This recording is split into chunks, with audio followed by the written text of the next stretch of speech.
How many milliliters of 0.116 molar barium hydroxide are required to completely neutralize 150 milliliters of 0.280 molar nitric acid?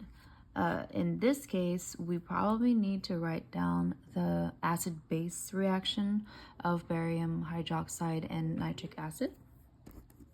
Okay, so for this one, we know that we have a strong base and a strong acid, so we should be getting water as one of its products, and it's salt, right? So we're just combining barium and nitrate.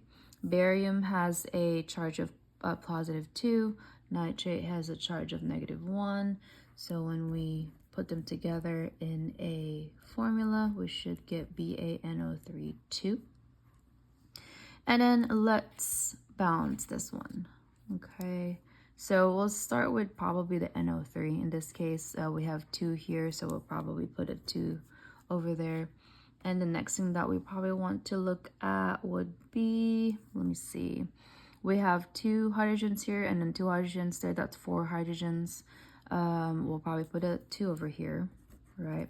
And then let's check, barium is should be balanced. The last thing would be oxygen. There should be 2 oxygens here, and then remember, this oxygen doesn't count because that's with the NO3. Over here, there should be 2. All right, so that's balanced.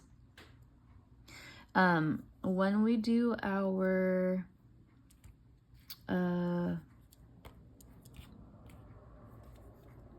problem here, we're starting with,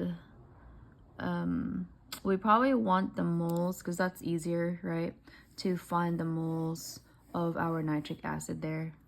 Okay, so then let's do 0.150 liters because it has to be in liters, times 0.280 molar of our HNO3, and then that's about 0.042 moles of our nitric acid there. And then we can use that along with our balance equation, right? Because we are looking for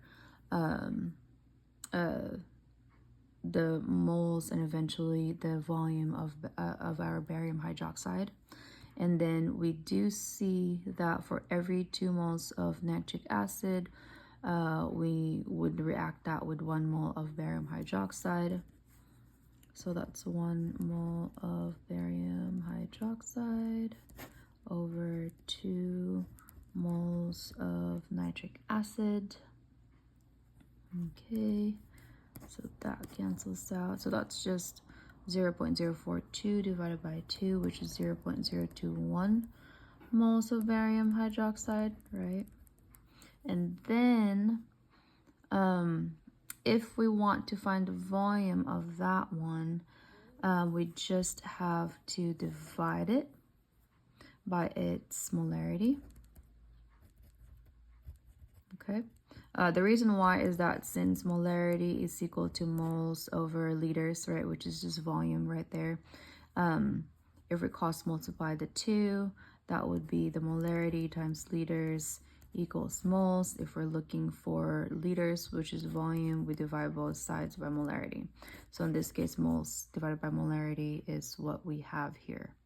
We have a 0.21 moles divided by the molarity, 0.116. And we should get 0.18 liters, which would equal, or 0.181 liters, which would equal 1.81 milliliters. Oh, sorry. 0.181 liters, which would equal to 181 milliliters. And that should be E.